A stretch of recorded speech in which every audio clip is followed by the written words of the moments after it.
When you think of your favorite animated characters, you'll no doubt have certain looks, certain voices, and obviously certain names in mind, and you probably think everyone on the planet sees and hears those characters in exactly the same way. But that's not actually the case at all. Far from it, as a matter of fact. Given the nature of animated characters, it's fairly simple to alter them for different audiences. Characters like Cars, Planes, Moana, and the Shrek series have all been customized to suit certain countries better, and in this video we'll be taking a look at a handful of such examples. The 2016 Walt Disney Animation Studios offering Zootopia featured a world in which humans were essentially replaced by animals, with the animals doing things that humans would generally do in our world. They included, for example, a rabbit police officer, a pair of fox con artists, a crime boss shrew, and the mayor who came in the form of a lion. But there were also a pair of news anchors, one of whom was a snow leopard, and the other whose species depended entirely on the country the movie was released in. For example, in the United States, Canada, and the United Kingdom, the anchor was a moose. In China, the anchor was a giant panda. In Australia and New Zealand, the anchor was a koala bear. In Brazil, the anchor was a jaguar. And in Japan, the anchor was a tanuki, which is otherwise known as the Japanese raccoon dog. Walt Disney Pictures' 2013 movie Planes, a movie in which the characters are mostly talking, well, Planes, actually had one of its main characters appear differently in other countries. The racing plane heroine known as Rochelle, who in the original version is voiced by Julia Louis-Dreyfus, that version was inspired by the Bay Super V. In Australia and New Zealand, Rochelle was recontextualized as a former Tasmanian mail delivery plane. In Italy, she's a Zura, an Italian prototype plane. Wreck-It Ralph was the 2012 Walt Disney Animation Studios movie with John C. Reilly as the titular voice role. The movie was universally praised and featured an abundance of fun video game characters who crossed over into each other's games in an arcade, including some characters from Japanese video games. A racing character from the Sugar Rush games was actually named after Japanese movie animator Hayao Miyazaki, whose works included Howl's Moving Castle, Ponyo, and The Wind Rises. However, she was surprisingly changed in the Japanese version of the movie. Minty's last name was changed to Sakura, and she underwent a complete image makeover. The character was given very prominent red lip gloss, short green hair, and fringed bangs, as well as a hair bun that was rather bizarrely drizzled in chocolate. Sticking with Wreck-It Ralph, Minty Zaki wasn't the only character from the movie who was changed for another country. There was a character called Dr. Brad Scott, the deceased fiancé of Tamora Calhoun from the Hero's Duty game. In the general release version, Scott was voiced by Wreck-It Ralph editor Tim Mertens. However, in the UK version, he was voiced by popular television and radio presenter Nick Grimshaw, a man probably best known for hosting a number of different shows on the UK's most listened to radio station, BBC Radio 1.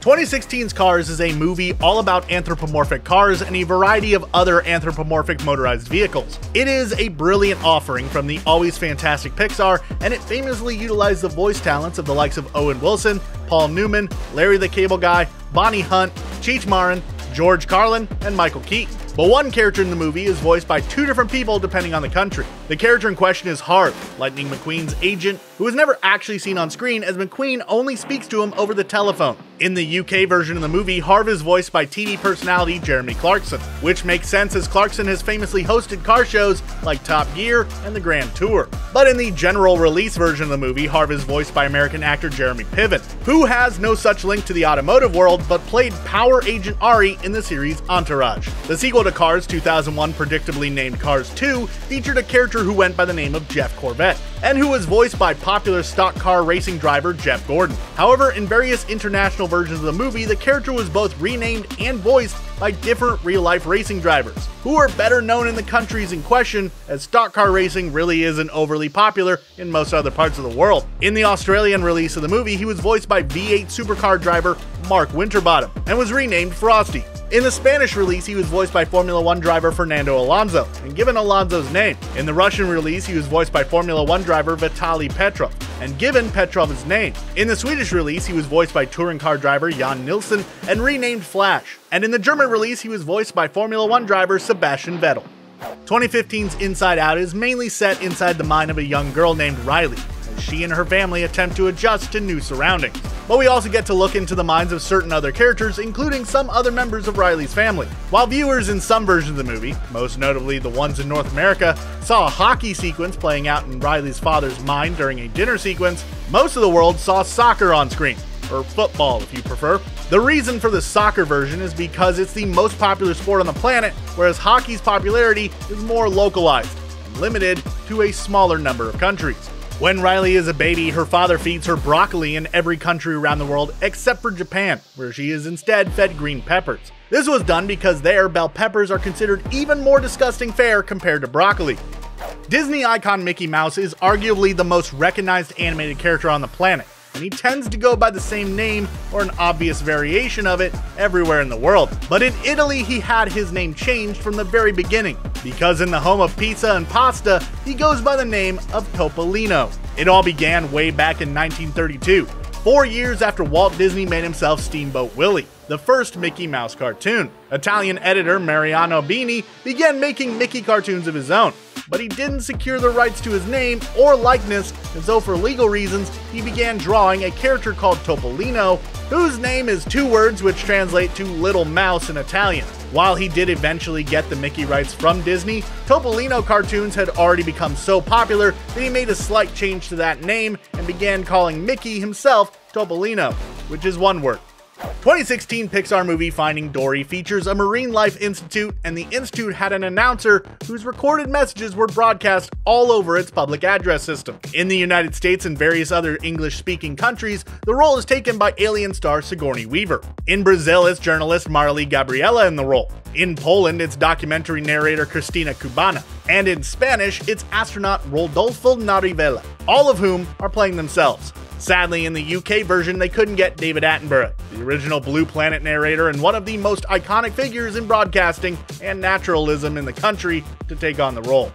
The Teenage Mutant Ninja Turtles are modern pop culture icons, and while their very nature obviously requires the show to include a little bit of violence, it's hardly R-rated violence, and you would certainly never think that anything about the Turtles was too violent for kids. When the show originally hit the UK, the very name of the show was changed to Teenage Mutant Hero Turtles, because apparently the word ninja had too violent a connotation, which resulted in a heavily edited intro sequence. Poor Michelangelo suffered more than his teammates. You see, in the UK, nunchucks are restricted weapons, which meant Mikey's fight scenes were cut and replaced with him using a grappling hook called the Turtle Line instead. Thankfully, that's not the case anymore, but it certainly was when the show first broadcast in the UK in the late 80s.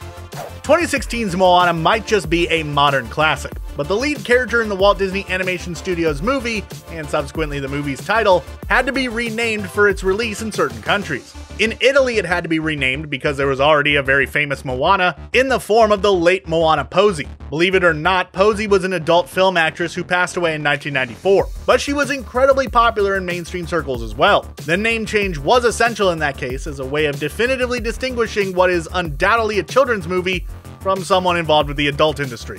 In a number of other European countries, such as Spain and Romania, the title of the movie and the name of the titular character needed to be changed for another reason. There was a copyright clash over the word Moana, as it is a brand name, so there the movie is known as Viana. Mr. Incredible had an archenemy by the name of Bon Voyage. He was a mime-themed explosive-using French supervillain whose name was a pun on the phrase Bon Voyage, which essentially means have a good journey in French. It works on two levels, because not only are bombs his weapons of choice, but he also tends to get away from his heroic nemesis. Now, you may think his name would be the same, or at least very similar, in every country around the world, but that wasn't always the case. In fact, in France of all places, the character's name was changed to Fol Amour, which means mad love. The Simpsons is, of course, absolutely teeming with weird and wonderful characters, many of whom come from different countries and backgrounds. There's Groundskeeper Willie, who's an almost feral Scotsman, Uta Zorker, who's an overweight German exchange student, and Rainier Wolfcastle, the Austrian star of action movies, just to give you a few examples. But what all of these characters have in common is that they speak English. Bumblebee Man, however, is the star of a Mexican Spanish language television sitcom, and he speaks entirely in Spanish, meaning that those watching can't actually understand him. But in the Spanish language version of the show, there has been no effort made to translate his speech into another language. So those watching can actually understand everything he says. That means his humor relies purely on the fact that he's in a gigantic bee costume, and frequently engages in physical comedy, meaning he's essentially a completely different character in Spanish-speaking countries.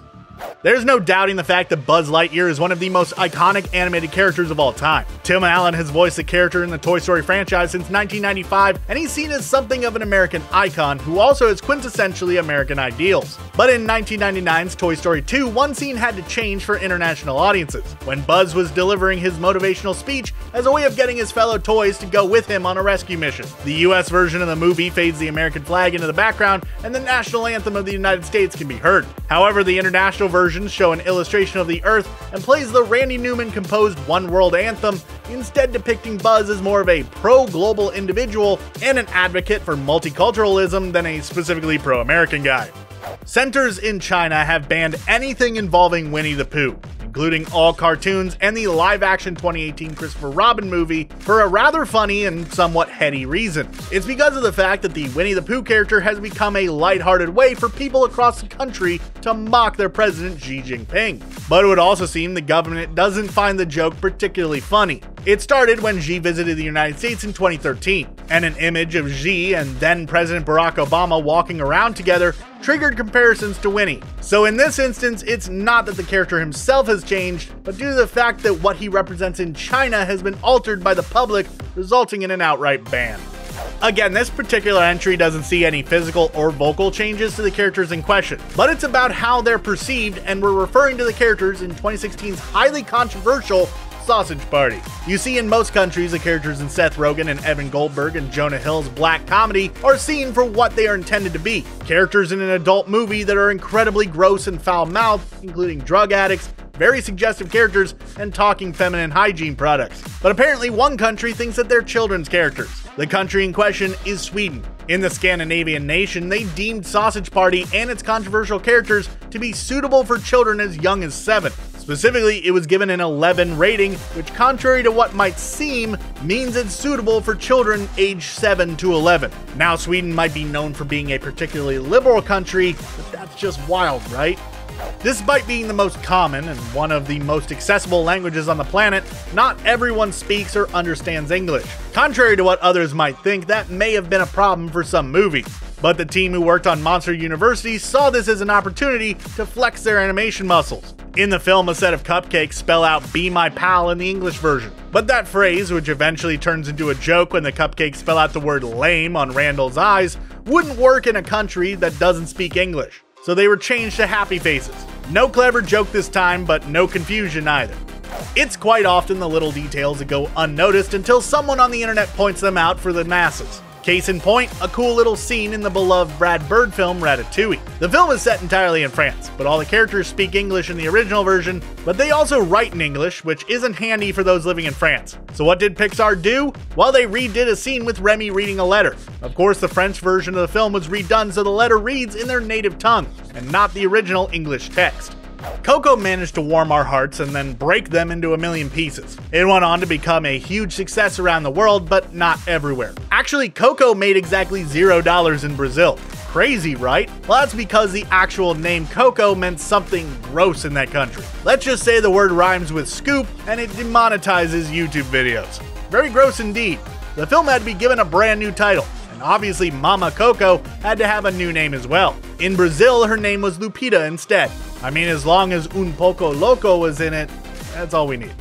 Steven Universe is a popular cartoon that was the first to be created solely by a woman for Cartoon Network. Rebecca Sugar based the lead character, a half-alien boy, on her younger brother Steven, who also happens to be an artist on the series. It's aimed at kids, so it's largely inoffensive, but that didn't stop some countries from censoring certain aspects of the show. There have been a number of instances where the supposedly inappropriate dialogue in Steven Universe has been altered in various countries around the world. For one of the most extreme and largely unnecessary examples, look no further than the UK. In the UK, Amethyst's line, "Do you ever hear from ol' Farty Marty?" in the episode Onion Friend was cut down to, "Do you ever hear from ol' Marty?" Seriously, the word farty was deemed too offensive for the children of the UK to hear. The UK literally being the accepted birthplace of toilet humor, there was also a line written for Marty when he was talking to Greg Universe about Greg's infatuation with Rose Quartz in the episode Story for Steven, that originally had him saying, "See Greg, this is your problem. You want one huge woman when you could have multiple small ones." In the UK, to make Marty sound like less of a repulsive womanizer who dislikes overweight women, the line was changed to say, "Greg, this is your problem. Don't get distracted by these small town girls, they don't matter." And those changes are just a couple of the countless examples from around the world. If it's not just the audible words in Steven Universe that have been changed to suit audiences around the world, some of the written words were as well, specifically those on signage. For instance, in France, a sign that said Meat Beat Mania simply said Beat Mania to avoid any suggestion of home meat beating. I'll give you a moment with that one. In fact, one sign at the Funland amusement park in the show was even altered in America. In a later episode, a hot dog stall sign that previously said Wiener in hand was changed simply to say hot dogs. Give you another moment with that one. On a related note, and perhaps even more baffling, is the fact that some of the text in certain episodes' titles were changed abroad. In Russia, Bulgaria, and the Middle East, for example, the episode known as An Indirect Kiss was changed to variations of Steven's power. The original title referred to a moment in the show when Steven improved Connie's vision by kissing her on the forehead, and there's nothing wrong with that. But for some bizarre reason, the word kiss on an episode of a children's cartoon